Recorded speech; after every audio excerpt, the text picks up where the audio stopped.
I'ma make you pump like that. Make you pump that. Make you pump like that.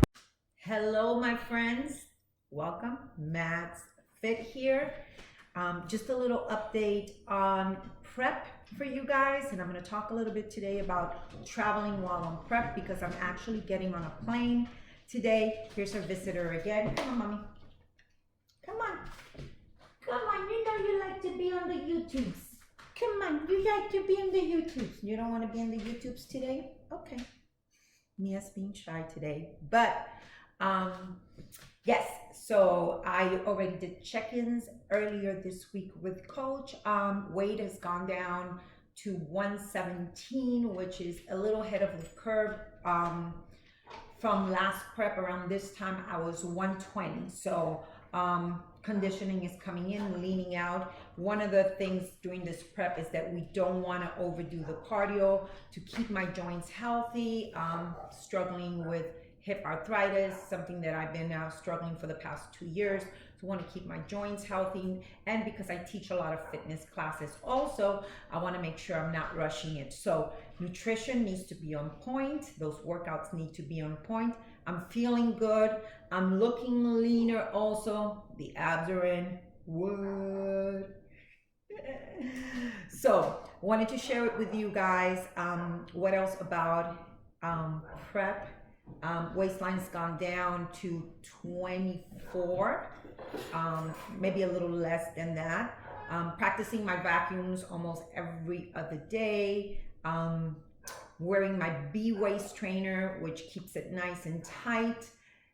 So yes, everything is falling into, of course, having days where I wake up tired. I started carb cycling over the weekends only, which is tough for me. So I'm going to switch my days during the week, because if I teach Zumba trainings during the weekends, it's physically I'm okay, but it's that mental fog, and I want to be alert and aware every single time that I'm doing my trainings. Is my job, and I take it very seriously, and I love doing it. I want to be present and not be like a little loopy by the end of the day, which I think we all are after an 8-hour training. But I do notice that when I do them virtually, it just takes a lot more, and I think it's just that focusing on the screen and looking at the computer for so many hours. So I am traveling, going to Florida tonight for family matters. I'm gonna be with my mom, and then I'm gonna go visit my daughter. So I'm taking an overnight flight, so I will have most of my meals, but you always go prepared. So I wanted to give you guys some tips when traveling, without being too extreme, right? If I was gonna travel during the day and I needed like 3 or 4 meals, I would be carrying all of them with me all the time. Yes, Hector? But for this trip, I just want to give you some tips of little things that you can carry with you. Even if you're not on prep, I do, because I'm doing a lot of fish. So tuna packets work really nice. They don't have to be refrigerated. I get the ones with less sodium, so it's not ideal, right? But if by any chance you have to be prepared. I don't want to be stuck in a runway. I don't want to be stuck somewhere without having food with me, or having to go and try to get something, or make the wrong decision when it comes to my nutrition. So having this is perfect. Carrying my rice cakes. These thin stackers work really well because they're not as big, so I can bring them with me. Of course, no, I'm not gonna take the big jug of protein, but I always carry my protein with me, which it makes me very interesting doing TSA, but I will put it on a little Ziploc bag, always on my carry-on. So all these things are going with me in my carry-on. When I get to Florida, it'll be morning, and I'm not gonna wait until I get picked up I am going to have my breakfast. So having my already oatmeal pre-packed, it gives me the serving that I need. So taking 2 just in case. I will take more, but this is what's gonna go with me, okay? So I can mix this with a 1/2 scoop of protein. I can have my breakfast. Boiled eggs, I know you can find them, but I refuse to pay $4 or $5 for 2 boiled eggs at the airport. So I'm gonna take some of my boiled eggs with me so I can have some egg whites.